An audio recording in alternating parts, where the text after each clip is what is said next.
Welcome to the Sports Spectrum Podcast, where faith and sports collide. Here's your host, Jason Romano. This is episode number 35 of the Sports Spectrum Podcast. Welcome, everyone, to the show. My name is Jason Romano. We do appreciate you tuning in wherever you are, however you listen to this podcast. We do appreciate you checking us out. And, of course, we are available everywhere podcasts are found, on iTunes, Apple Podcasts, Google Play, Stitcher, and of course, all of our podcasts can be found and all of our content is over at sportspectrum.com, where you can become a member for just $36 a year. $36. That's it. That's $3 a month, basically. You spend $3 a day on a coffee, and we're talking about $3 a month, $36 for a year to be a member of the Sports Spectrum family, where you get our magazine. It's a quarterly magazine. Our newest issue is going to be out in just a couple days here, our football preview issue.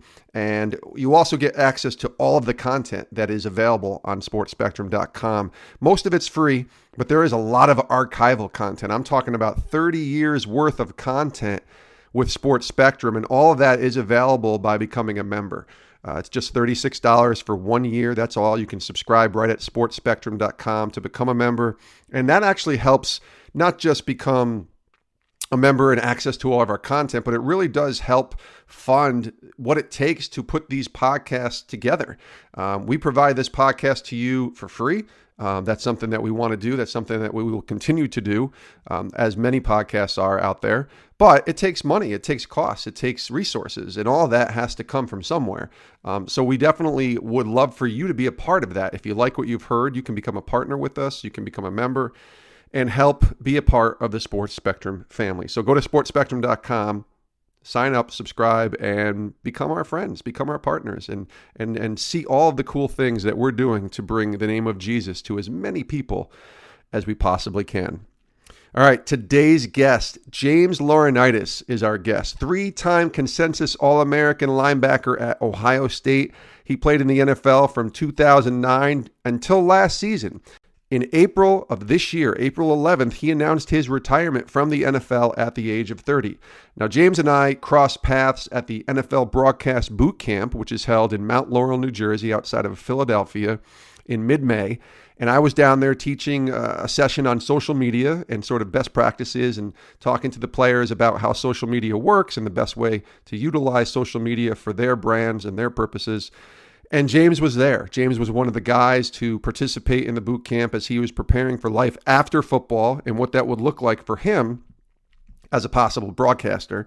And we do talk about that. And James has a job lined up now as a broadcaster, and that's very exciting. I'm looking forward to hearing what he has to say as an analyst. But we talked to James about a lot of different things. The first being, what is life like retiring from the NFL at the age of 30? He probably had a few years left to play. There's a lot of guys that played well into their 30s, and James Laurinaitis chose to retire at the age of 30. So what was that like, stepping away from football?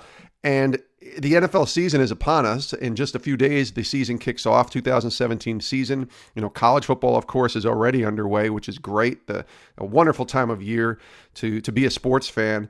But for James, when the NFL season kicks off, he's not going to be a player there. And that's the first time that he hasn't played football or been a member of a football team since he was a little boy.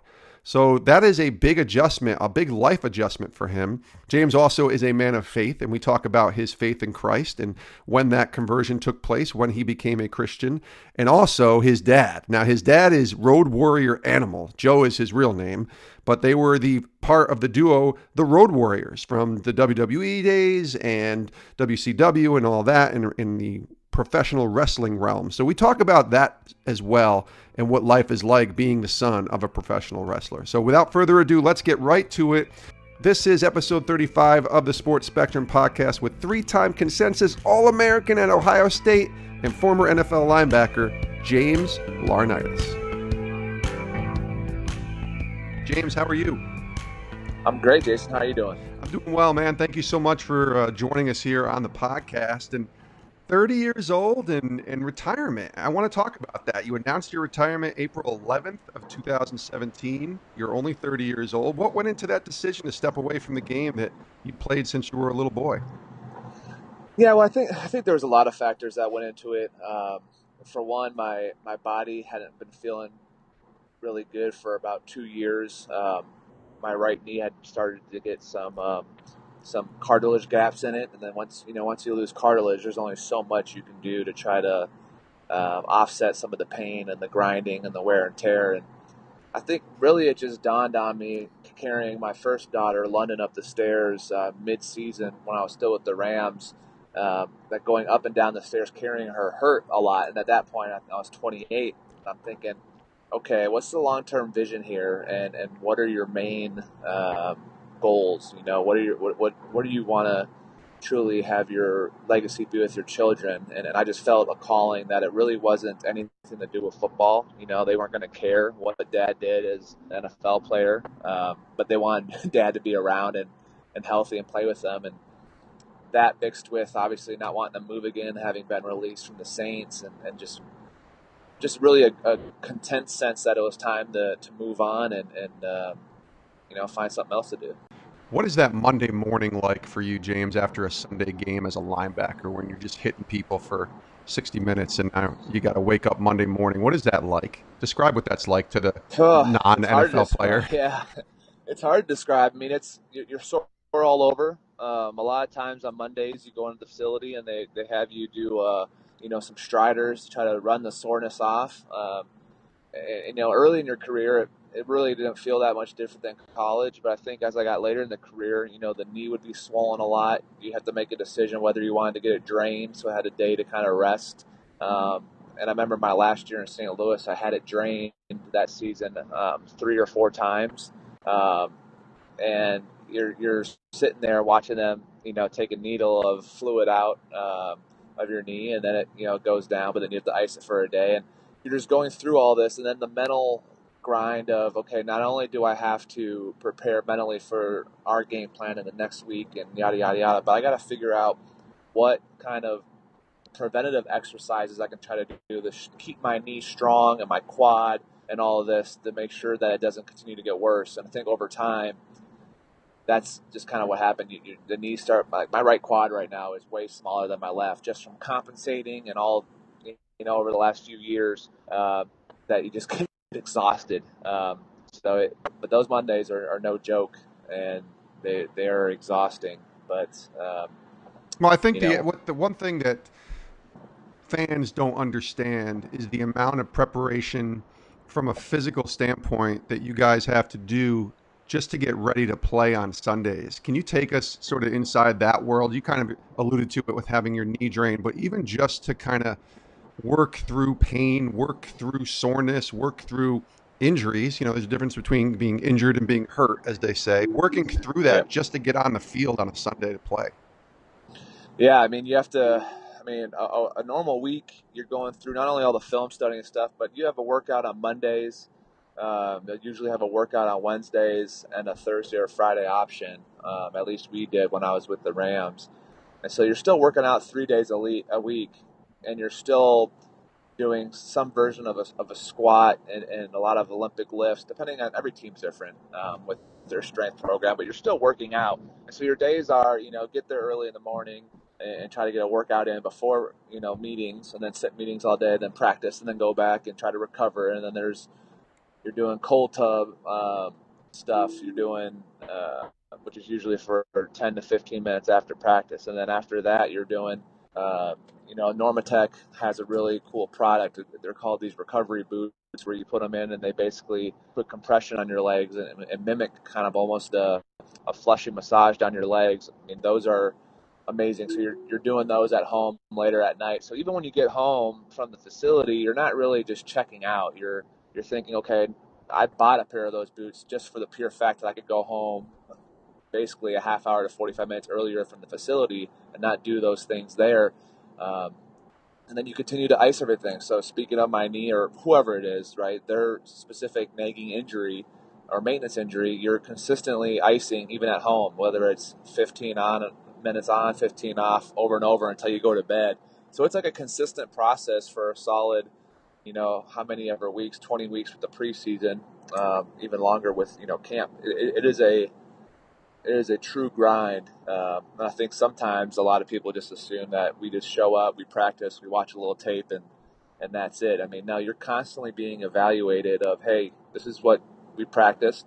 You're going to watch tape of what you just practiced. So if you make a mistake, you're not even going to hear it on the field. You're going to hear it in the meeting room again, and you might hear it the next day. And so you're going to continue to – it's just a continual evaluation. Greg Williams used to say all the time, one of my favorites, every day is an interview. You're either interviewing really well or poorly, and there's never kind of an in-between. And I've really tried to take that forward into kind of everyday life or whatever I'll do next. It's just that mindset of every day is an interview and try not to interview poorly. We're talking to James Laurinaitis, the former NFL linebacker here on the Sports Spectrum podcast. Now, the 2017 NFL season is upon us, James. Opening day is very soon. What do you think that first Sunday is going to be like for you, not having a game to prepare for? I think it'll be kind of mixed emotions. I'm sure. My biggest thing won't be hard watching it on TV. I think for me, it'd be the first time I actually decide to go to a pro game again. Because when you're there and you hear the crowd, that's where your juices get flowing. That's where your passion and all that will kind of start to come up. I'm not gonna lie. If I go to a training camp practice, I'm not gonna miss it. If I go watch, there's probably a good chance. My wife's from outside the Cleveland area, so I'll probably go see Greg at some point and his son Blake, who I played for, and try to watch a Browns practice. And I guarantee I won't miss watching camp practice. But if it's like a Sunday game, doesn't matter who's playing, and I'm there and I'm able to be in the crowd or on the sidelines. That's where it's going to be probably the hardest. I still get that way when I go back to Ohio State games. I mean, even when I was playing in the NFL, I'd go back to an Ohio State game. My wife and I went back to the Michigan-Ohio State game this last year, and you talk about a feeling where I was like, gosh, if I could just run out of the tunnel in the shoe one more time, and play in that game. So that will be there. But I think on the other hand, too, it's been really relaxing to not go through an OTAs, to not go through a mini camp and all that stuff, and even an off-season program.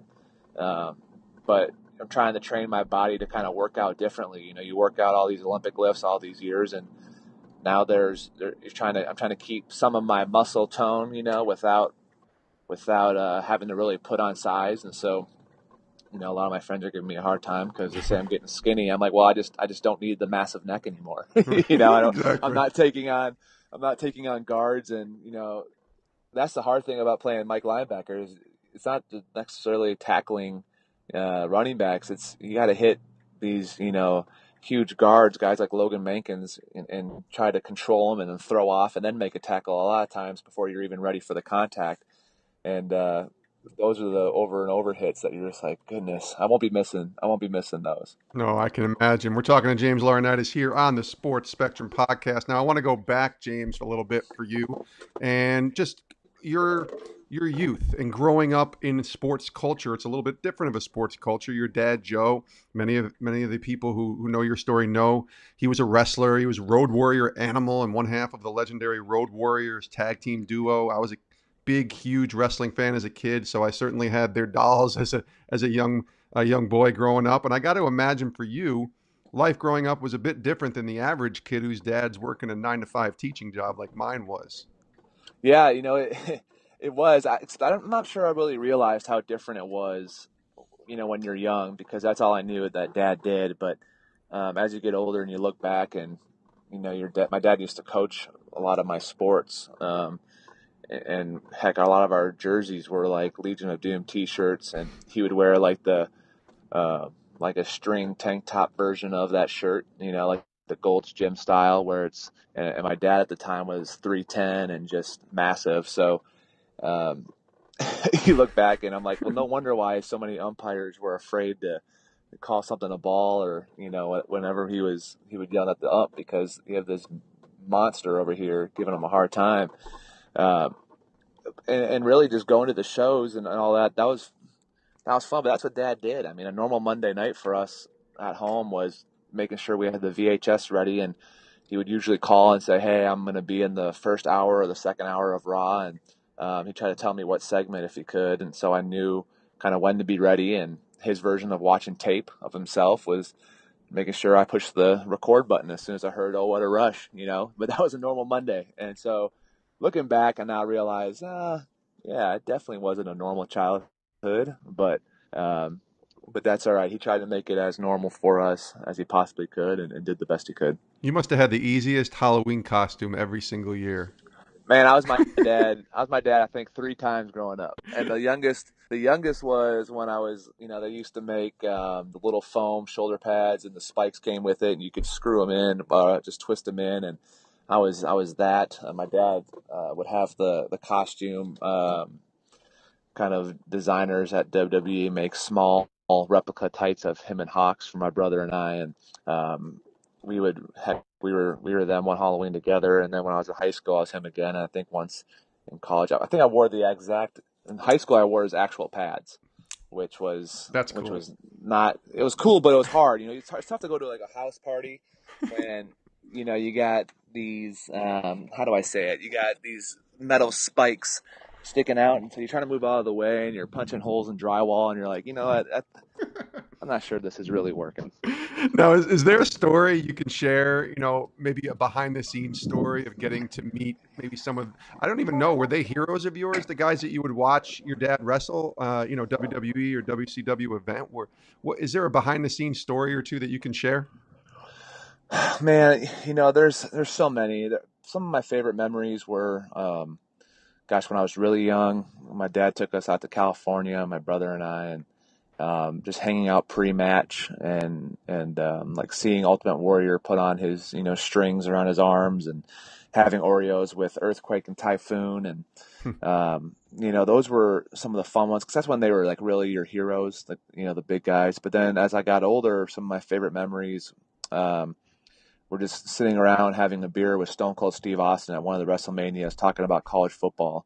And talking to Undertaker about college ball and the pros, and you start to realize just differently. Not only these are still my heroes, right? These are still people that I watched growing up, but then you're also older and you realize, it's work just like Dad did, and so you have an actual conversation with them and talk about stuff that you're passionate about as well, being football, and that's kind of where it was kind of an aha fun little moment there with that. Do But yeah, I you mean, watch wrestling? Do you still watch I wrestling? you know what, I don't. I just it's hard. It's hard because I feel like everybody has their own era of their heroes, and so now whenever like The Rock comes back and tries to do a little match or something, I'll usually tune in just because he's one of the most entertaining superstars. I think the business, and I think he really changed the whole business of wrestling. To be Oh honest yeah, with you, yeah.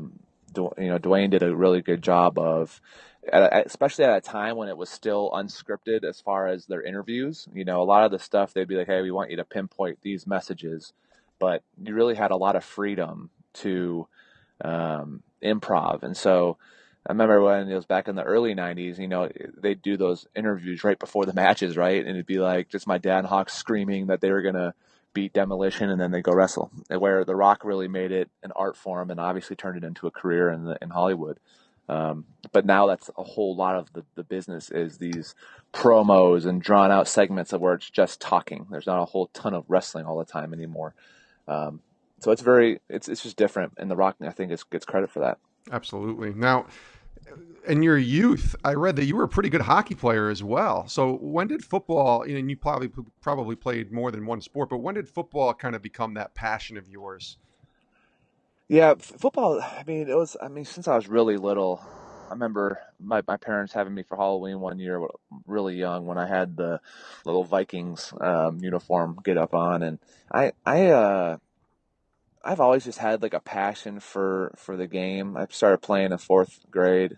I always loved playing at recess before then when you could actually play with pads on. I don't know what it was because growing up in Minnesota, hockey was definitely like the sport. When you were bored in the winter and you had nothing to do, um, and it was cold enough outside, you went and skated on a pond. That's what you did as a boy growing up in Minnesota. So everyone would always ask me like, why didn't you play hockey? I was like, I don't know. I just had a drive and like a passion for football, and I think it was the team component of it. I love the idea of like there are still stars in football and on every team, but regardless of how many big name stars on any team, you truly can't win unless you have a lot of support around them. Where there's a lot of sports, I think less so now with the NBA and basketball, just because all these super teams are forming. But even some team can make the playoff with one star, and then a bunch of people around them. But in football, it's just such a team game that it really made me fall in love with it. But yeah, I played 3 sports up until my freshman year in high school, and then I stopped playing baseball after that. And I only stopped because the coach basically gave me an ultimatum and said, if every sport's overlap in high school, but my baseball coach used to say, if you're gonna, not be there for spring training and yada yada yada because of hockey, then maybe it's not gonna work. And I'm just like, all right, well, I'm gonna choose hockey. But I'm a big fan of not being too selective, especially with kids. And just kind of choosing one sport and going at it, unless they only like one sport, that's a different thing. But I think even back when I was in high school, the whole selective sports was a problem, and I'm sure it's just gotten worse. So growing up in Minnesota, you end up at Ohio State, as you referenced. Tell me about the recruitment period from high school to college and how you ended up as a Buckeye. Yeah, I wasn't very highly recruited. I was a 3-star coming out. I had really most of my offers were D1 AA at that time, North Dakota State, a lot of the Dakota schools. Minnesota was my one main D1 offer. And then just as fate would have it, I just one of the coaches at Ohio State saw me play and, recruited the Minnesota area. And I think it was like the 30s, the last time before me that they had a Minnesotan on the roster. And so Minnesota wasn't a hotbed. I'm sure it still isn't for college football, especially for Ohio State. But Coach Trustle's brother recruited that area and was our running backs coach. And as fate would have it, they just, had interest, and a lot of moving parts kind of happened where certain guys were committed and then decommitted and went to other schools that scholarship opened up. And I guess the rest is history. But I was committed to Minnesota. My best friend from high school and still one of my really good friends growing up, Dominic Barber, him and his brother Marion played at Minnesota. Sure. Dom was a year older than me. And so having it be, 20 minutes from my hometown, my best friend goes there. There are a lot of reasons to stay, but for some reason, when I walked on campus in Columbus and being in the meeting room with Jim Tressel, not only did you have a sense that he was going to take care of you for 4 or 5 years, but you sense that, goodness, this place is football. It knows football. There's a special brotherhood amongst all the current players and former players, the alumni. A very proud university, obviously, I'm sure annoyingly to a lot of opposing fan bases, but there was just a feel about it that, if I really want to try to pursue and play pro football and I can't do it going through Ohio State, then I'm not good enough, because I'm going to be given every opportunity with the weight room, with at that time I was learning under Anthony Schlegel and A.J. Hawk and Bobby Carpenter. If I can't make it through here, then I'm not good enough. I don't want to have any excuse of being like, well, I went to another school that wasn't really. No, I wanted to go to a spot that had a good linebacker tradition, a place that basically had it all, and so I chose there. And after Ohio State offered me, some other schools had called, and I think it kind of popped on their radar, like, okay, why did Ohio State offer this kid? But I really still only claim that I had two offers, and I don't really credit those other ones that came after. It seemed to work out pretty well for you, obviously doing extremely well at Ohio State, 2-time Big Ten Defensive Player of the Year. What was that like, just that time playing with Ohio State? I got to tell you, James, last year I went to my first Ohio State game myself in Columbus, immediately was hooked. I don't really have a team that I root for in college, and it was just amazing to see the atmosphere and the fans. It was just insane. So for What you, game was it? It was the Nebraska game. Okay. The Nebraska game. I think they won Yeah. like 62-3 or something like Yeah. that. They blew them out. And it was a Saturday night, and it was prime time, and it was just, we got to go there early and walk around Columbus and kind of see the town and just watch. The fans were there at 9 a.m. for an 8 o'clock game. They were just insane. That atmosphere was awesome. So for you to be able to say you played college football for 4 seasons at The Ohio State University, what was that time like for you? It was amazing. It's one of those times where you, for one, you really felt you grew up under Coach Tress. But just being in Columbus, Columbus is still growing. I like Columbus. It's a really nice city. There's a lot of positive things that I love about it. It's a good place to raise a family. I really enjoy the downtown area. And campus obviously is beautiful. There's just a lot going on. But when I look back, like you said, you experienced it. Like the people are there. It's an all-day affair. People are going to live and die by Ohio State.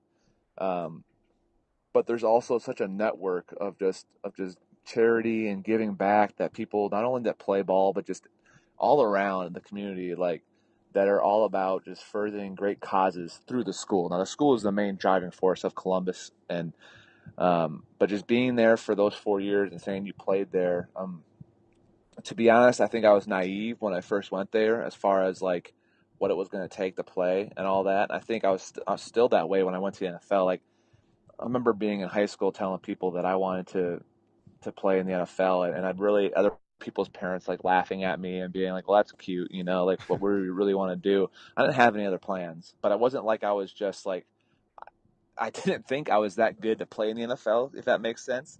But I just didn't have any other plans. Like I was just, you're gonna wake up, you're gonna play football, and that was it. You know what I mean? Like everything was gonna be a striving towards a goal. And I didn't really realize I could probably play in the NFL until after my junior year when I put my name in for the whole draft, where you'd go and what you want to do, all that thing. But even then, I was like, okay, I'll just go get drafted somewhere, and then I'll just play and hope whatever. And then a second deal came, and I was like, awesome. The next thing you know, you're 8 years done, and you're like, well, I'm gonna move on, But that was Yeah. just it wasn't ever like. Now I worked my rear end off for it. I didn't just, but it's not. I just didn't have a backup plan, I guess.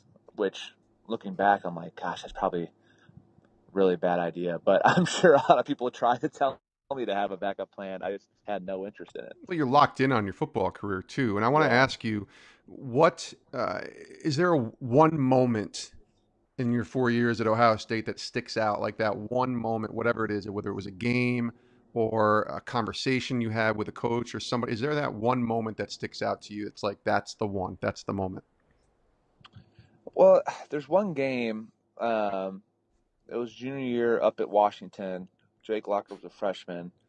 Um, I had a really good game. A lot of things just fell my way. I mean, I stuck my hand out of one play and picked off a shovel pass. I mean, I don't even know how it happened still. It's like I had Velcro on my hand. My hands aren't that good.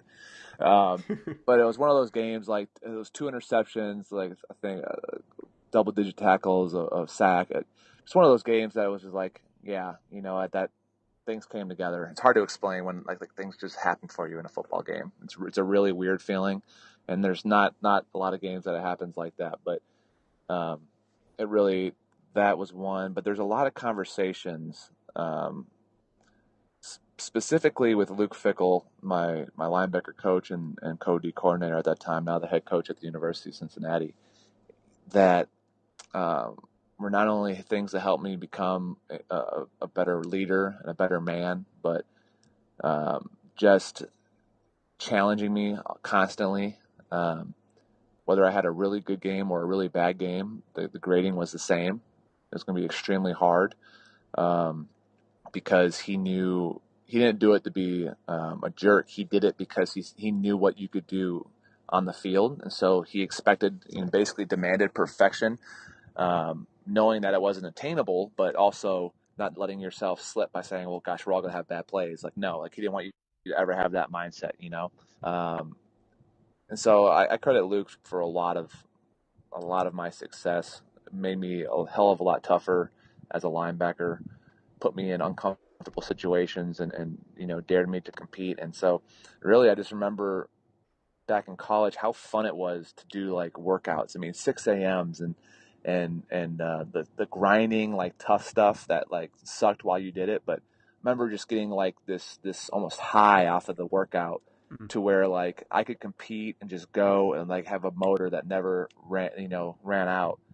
And it was fun, and it was with like a bunch of guys that you were just grinding and trying to accomplish a championship with. Um, which is over the last few years, it's kind of like, it's gotten really hard to work out because goodness, going upstairs hurts. You can imagine how a squat or change of direction feels when you're shuffling over all that. But back when you're young at Ohio State, you could do that without thinking about it and go all day long. And that's where it was really fun. But those moments with Coach Fick are really what stick out to me. We're talking to James Laurinaitis here on the Sports Spectrum podcast. This is a podcast on faith and sports, James. So I want to talk about your faith walk, when you made Jesus Christ Savior of your life. I want to talk about when that started and just ask you to share with us sort of your journey through walking with the Lord. Yeah, it started when I was a freshman in high school. I always say before then, we always would go to church, after the choir got done singing. Usually on Christmas and Easter is when we would go to church. Yeah. My dad would always park and say he was a visitor, like first time visitor, because he didn't want to get in the crowd getting out of church, and so he'd be awful and he'd be like, "No, we're not a first time visitor anymore, just because it's the first time." And he'd be like, "Well, it's the first time this year, so I'm pulling up in those cones." Anyway, but That's funny. That's where we were before. Really, a lot of things happened that led up to really my dad and I coming to Christ at the same time. My sister as well. It was all around the time my dad was kind of wrestling with some kind of career issue, stuff like that, and a member of the power team was kind of in his gym and basically approached him out of nowhere, asking him if he knew who Jesus was and what he was about. My dad was like, "Well, I know who he is." He's like, "I was raised Catholic, so I know who he is." Like, "No, like, do you really know him?" And so my dad, through the whole power team show, the amazement of all the phone book ripping and tearing and all that, because my dad naturally is strong himself, so Yeah. we were led that day, or called, basically to accept at the end of one of those performances, which happened to be held actually at our church, ironically enough, which, if you're a believer, and then you know that God moves in really mysterious ways, where when you look back you can kind of say, okay, yeah, that's the Spirit moving and connecting some of the dots. But I like to say, from really freshman year of high school on, it's all about, and as you know, as a believer, your chart is not like this straight line of just it's sailing, Right. just directly northeast on a graph, right? You're not just constantly going up. It's more like the stock market, right? You have things that go up and down, and it's all about, which is why grace is such a big thing that you really have to grasp. And I think as a new believer, it's even almost overwhelming still, having been a believer for so long, the concept of grace, how there's nothing that I can do that will make God love me anymore. It's mind blowing to me that when he looks down on me, he just sees Christ and what he did. He doesn't see, my shortcomings. There's a pastor, him, Scott Sauls, Sure. who he says all the time, "You're way worse than you ever think you can be, but you're also more loved than you ever think you are." And he said in one of his books, he talked about how we're all just we all need to be humble hypocrites. It's like you hear all the time about Christians being, people say you're a Christian, they expect you to be perfect, right? They expect you to be like Jesus. He's like, but we're just not. And he goes, and the truth is, we're not going to be on this side of heaven. So how can we? You got to be a humble hypocrite, because we're all going to preach certain things and then we're going to fall short. But how do you humbly admit when you fall short and don't just try to throw Bible verses and all that back out? And I think that's been a lot of my walk. You climb a little bit, you grow, and then you have new challenges. You go off to college the first time, and you're partying on Saturday night, trying to go to church on Sunday, and figuring all that out. Really, what does it mean to basically respond out of gratitude for what's been done for you on the cross versus out of like an obligation? And I think you just get convicted by the Spirit over time. He just strips away certain parts of your life if you stay faithful to it and keep trudging on towards your goals. He starts to tear away certain things about yourself that you didn't like, and so there's habits that you used to do that you don't do anymore. And they sometimes you want them to change overnight, as you know, I'm sure, but they don't. It take a while. And so I think I've been blessed to really find a lot of great people every step of the way through my career. In college, Tom Rohde was our athletes in action leader, a guy who has a beautiful heart for the Lord. He would chase me down even when I didn't want to meet him. I'd forget that I was supposed to meet him in like the hall of the Woody Hayes Center there at Ohio State. I tried to go through the weight room. He'd find me, he'd know. And next thing you know, I'm like begrudgingly doing these studies. But it was just him pursuing, and then the conviction that those studies did would gradually change some of my behavior in college. And then the same way when I got to the NFL, was really lucky to stumble upon my rookie year an awesome church there in St. Louis, The Crossing. John Dubrock was an associate pastor there, who has really become like a second father figure to me, or like a great uncle and a friend. Just a guy that I talk to still once every week or two and catch up, and just a great network of people that have basically helped not only challenge me, but also be open doors that I can talk to and not feel judged, kind of thing. And the same thing in Nashville, with being finding a good church, and so wherever I've been blessed to have a good crowd around me and really help, and just people who will speak truth when you need to hear it. And in college, I needed to hear a lot of truth, especially after my freshman year. I was a little too arrogant for, I had a lot of friends who would speak truth to me, and really had to be humbled to come back around to it. But that's kind of just been my faith walk, right? You take a few steps up, maybe a step down. And I think early on when you're young, you take a lot of steps down and then you try to climb back up. But as long as you try to climb back up over and over and over, you start to get a bigger, more mature and wise look at what it really means to be a follower of Christ. Is it harder to be a follower of Christ in college or in the NFL? And I say that only because both in college and the NFL, when you're doing well, you're a star, you're having so much success, you're revered, you're idolized, you're loved by so many fans, you're given probably more than you can possibly imagine as far as like opportunities and even just like dinners, never having to pay for dinner or whatever. Is that difficult to sort of navigate that sort of humility that we were supposed to demonstrate in Christ when you're walking through this college and this NFL experience? Oh, I definitely think so. I think it's hard in both situations. I think it's hard just in general, but I mean, every person is going to face temptation and um, a lot of traps along the way that the enemy puts out there. But when you are given a ton of money in the NFL, when you're coming out, a lot more than you ever had in college, no matter where you're drafted, Sure. you get a nice chunk of money that you didn't have before. I heard a quote one time that says, "Money just escalates who you are," and that's all. So if you're in a bad spot, it's just gonna escalate things, Mhm. And I think, and I go back to being like a humble hypocrite, right? Like you can go to church, you can have all these things in your mind, like, and you can truly seek after Him. Um, and in the Bible, it's like David. Like David was a man after God's own heart, yet he had adultery and then had a conspiracy to murder you know what I mean, her husband in the Bible. Yeah. There's a lot going on there, but God says he was a man after my own heart. That is, so I feel like you're judged either way at whatever level, right? Because if you say you're a Christian, and for me especially, I have tattoos all over me that have Bible verses on them and stuff. But as soon as I preach something and then I um, do something that is hypocritical to what I preached, it's like someone's just waiting to snare you always, right? They're just ready to catch you. Like, well, blah blah blah. You can't be a. No, it's like, listen, I know I'm going to fall short, and I'm working on it. I'm trying, but I'm still human, and I'm trying to get better at it. And so it's hard either way. But I think it's really hard in college because you're just younger.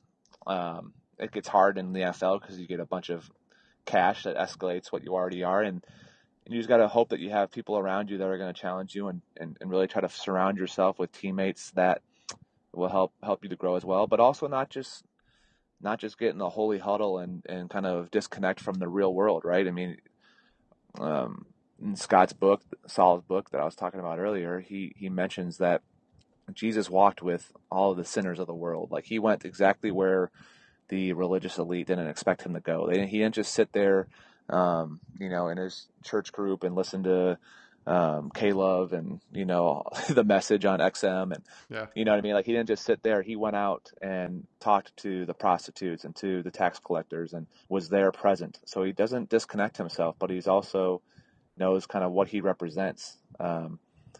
So I think there's some truth to that as well. You gotta find really who you are, and I think really in time, if you can stay consistent with it and not beat yourself up. I used to beat myself up all the time over my shortcomings, all the time. I think naturally, because as an athlete, you're so performance based, right? So a lot of my performance on a Sunday was because of my preparation leading up to it. So I felt that if I was doing Bible study and all this, whatever, and then I sinned again, it was like, oh gosh, I failed, you know? But it's not like that when it comes down to grace and what Jesus did. And there's truly a thing you have to kind of just let go and kind of recoup and keep going and keep pushing forward. Yeah, now being married, having kids, and the responsibility factor that comes into that, that's a whole different ballgame. At least it was for me being a believer. I'm sure it has been for you as well. Oh, you bet. You bet. I mean, there's no purer love that I felt in my life. Besides my wife, for one, is rock solid, just honest with me. I mean, we've been together since college, so she's been able to see through my BS from a long time ago. Um, but she's also seen the very best of me, and so she's seen both, and she knows where my heart is. And so having her as my life partner, I mean, just beyond blessed to be able to do life with her, because she challenges me in a way that um, like she just thinks of things. There's no way that I think. I mean, that's just a man and woman, right? I mean, it's Yep. the way I think and the way she thinks are just completely different. And she's right, probably 95% of the time. I'm gonna make sure she doesn't That's how listen a to this marriage. podcast. That's how a marriage goes, She's not right? listening to this podcast. I'm not letting her. But when you become a parent, it's just like there's a whole nother selfless, like, just love, like, that opens your eyes. I think, especially for me as a believer, when I saw London be born, and even with Hayden, it's just like no matter what that baby does, no matter how frustrated you could be. London was extremely colicky for 6 months, so no matter how many like screams where you want to bang your head on the wall, Mm-hmm. there's nothing she can do that's going to make me love her less. Nothing. And that's really the first time where I think I grasped that about our Lord. It was, there's nothing I can do because I've accepted him that's going to say, you know what, you're not redeemable. You're not, you know what I mean? You can't, like, I'm here waiting. Like, there's nothing you can do that I'm just going to cast you away if you just repent and come back. You know what I mean? Does that make sense? Like, Oh there's yeah. just, it's like the prodigal child story didn't make sense. Like, it was hard to resonate until you have your own child. And you're like, you know what? Yeah, I get that. I get that. Like, if I have Yep. one of my two girls is just out of control, I would absolutely be extremely excited when she came back. And so I think a lot of the stories just kind of hit home a lot more, a lot of the stories in the Bible. And I think it's really just strengthened my faith. And obviously, I'm responsible for two more human beings. Not only am I responsible for my wife and doing Yeah. life together with her equally, but two little girls, especially in a day and age where there's just a lot of stuff, as you know, being a parent to a daughter. There's a lot of stuff you have to worry about. Oh yeah. And I got about hopefully 10 years, maybe 8 years before they start to. But even already, I mean, she put the dress on, she runs to the mirror, and I'm just like, oh my goodness. And, and I'm like, it does not matter. Like, you look beautiful no matter what you wear. Like, just Yeah, and you can speak that into her now. You don't have to wait till no she's a doubt. teenager. No, That's important. absolutely, and I do now. And no matter what, I mean, even just telling her things of why Daddy loves you. It's because who you are on the inside. Or trying to affirm her behavior. Over just, oh, baby, you look beautiful. So there, yeah, and I've read, goodness, numerous books about it. And I'm gonna have to reread them, right? Because she's just turning 3 in September, so I'm gonna have to reread them over and over again. But I really don't feel like there's a handbook. So if anyone who's listening who's about to be a parent, there's no book that will prepare you. There's none that will actually prepare you for what you're about to encounter. Yeah, You've and got to. people would ask me, I'm sure they ask you, what's it going to be like when I become a dad? And you can tell them your experience, but their experience is going to be completely different. And Oh yeah. even if I have that same, sort of unconditional love, like you say, or my daughter's colicky or whatever, my experience with my daughter and raising her is going to be different than yours. It's going to be different from your friends or whatever. So you can give all Yep. the advice you want. And Yep. it's really a learning process, a daily learning process on your own experience. Well, absolutely. And I mean, and this when your wife is pregnant, and you find out everyone else's story anywhere you go. I mean, you can't check out at Target without someone seeing the bump and being like, "Oh, I remember when I gave birth," and you're like, so when you're a first time parent, you're like, "Oh my gosh, there's so many horror stories, there's good stories. What's our going to be like?" And then for both of our daughters were different stories, and even the upbringing of both of them right now, they've just been different. And as Hayden will continue to grow, she's 3 months now, already wearing 6-month-old stuff. So she probably got the Laurinaitis side of the genes, a lot of her, but she's already in 6-month outfits, and I think at her last checkup she was in the 95th percentile. So she's doing good. She's not missing a meal. But but so even both of them, like London was always super, like kind of just right at 60%, just normal size, and it's just everything's different, man. You just gotta take it in stride and live and learn, and can't beat yourself up too much, and apologize. And you need to apologize to your kids even when they're young. Yes, you do. When you make a mistake, because you're gonna make plenty. So it's just, man, there's nothing like it. But what I do love about being a parent is just being able to try to instill into them just that they're loved more than they can ever know, and hope that they rest in that. And like I said earlier, I have plenty of friends who are really good dads, and that gentleman John who I mentioned, he has 2 daughters.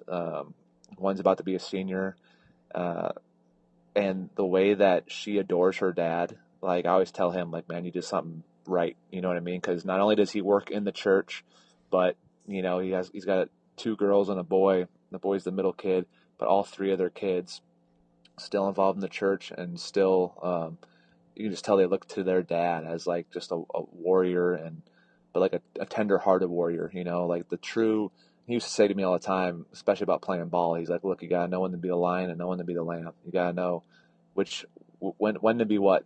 And he always just had this humble, just wisdom about him. And so I'm always like, you got to give me your parenting book. And just to see her way her daughter really respects her. I think that's a lot of it too, is if your kids respect you, then they'll listen more. And so, no doubt. But man, I'm already. Can you tell I'm already scared? Healthy fear is a good thing, and what's cool is that nothing else will matter on this earth.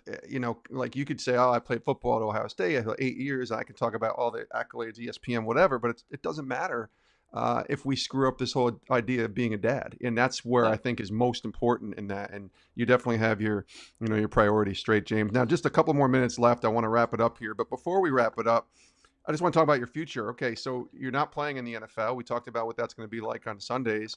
You and I met at the NFL Broadcast Boot Camp in the spring down in Mount Laurel, New Jersey, and that's where we first kind of got to know each other a little bit. So what's the future looking like for James Laurinaitis? Is it broadcasting?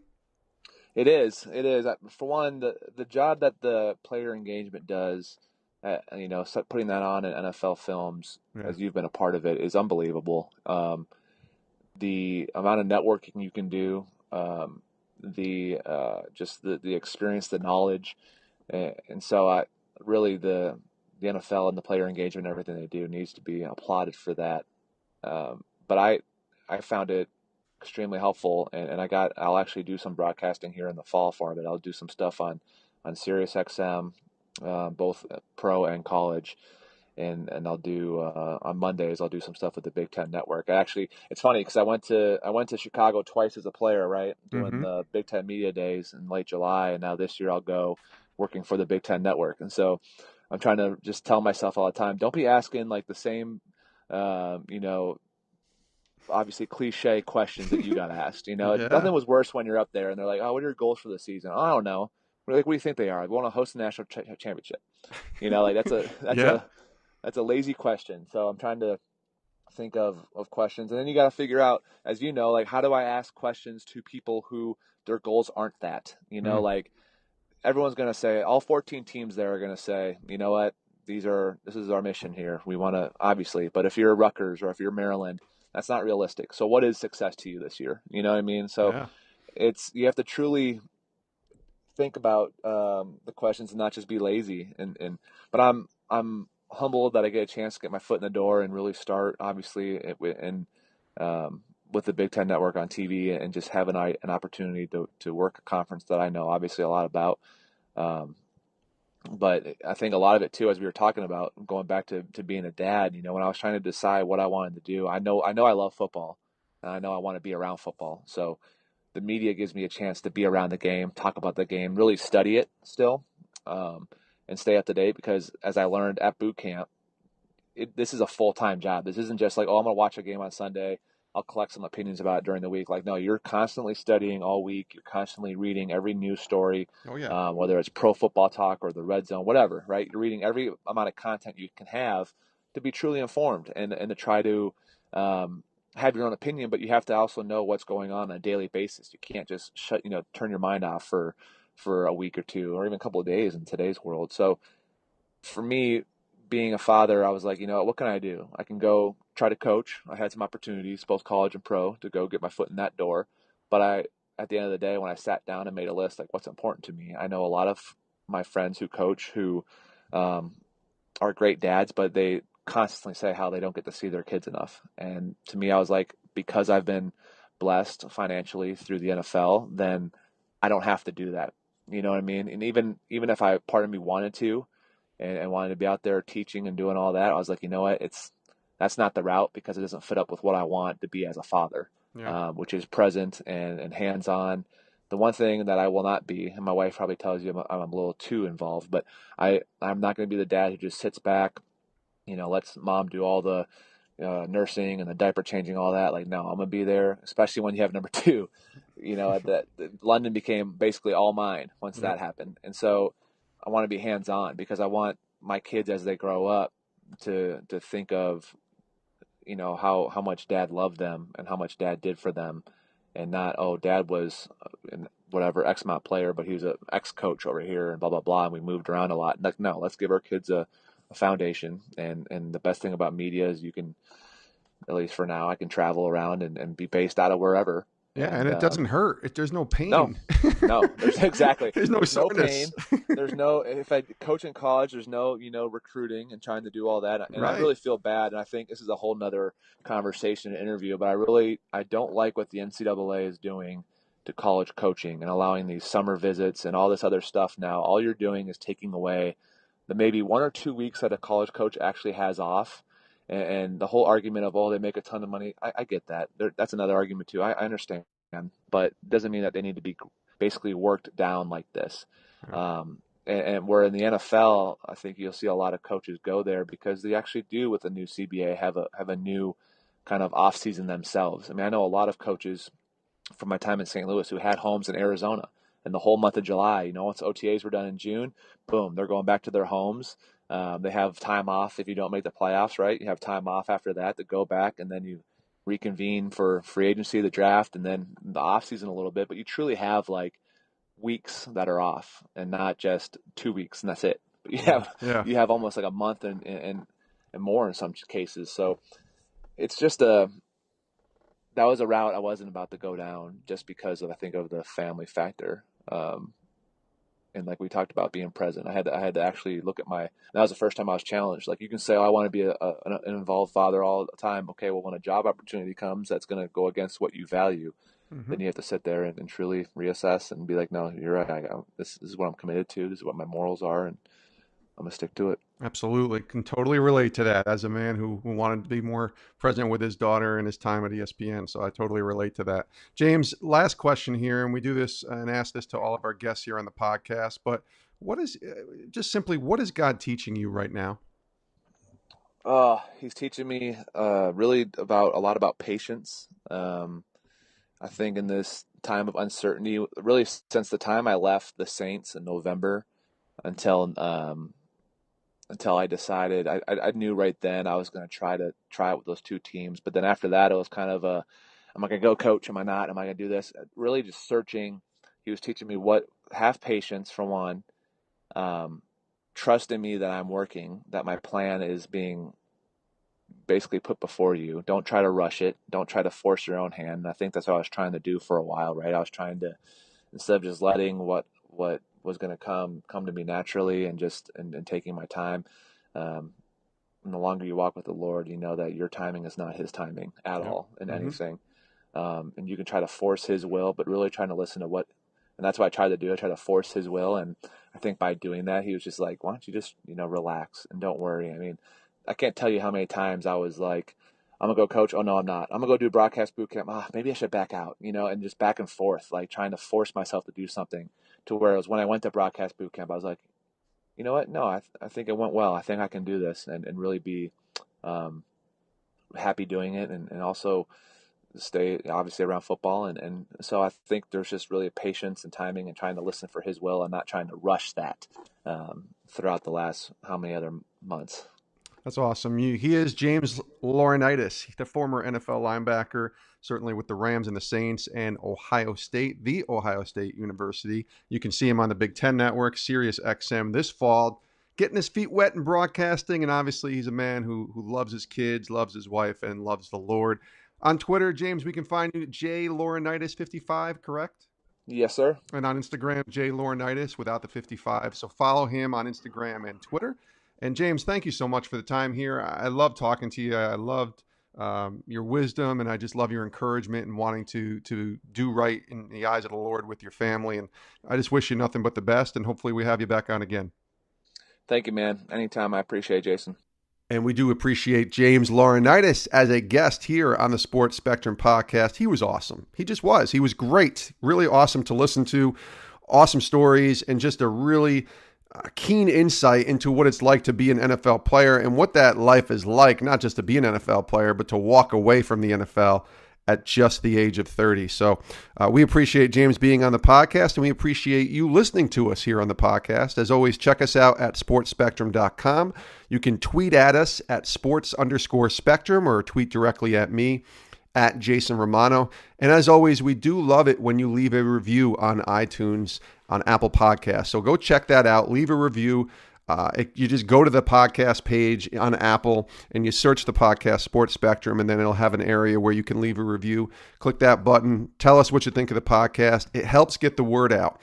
Apple likes it when people leave more reviews, because more reviews means more people can see the podcast. More people that can see the podcast can listen to the podcast, and more people that can listen to the podcast can hear the name of Jesus glorified through the stories that we're telling. That's the goal. So we love you. We thank you for joining us here on the podcast, and we will see you next time right here on Sports Spectrum.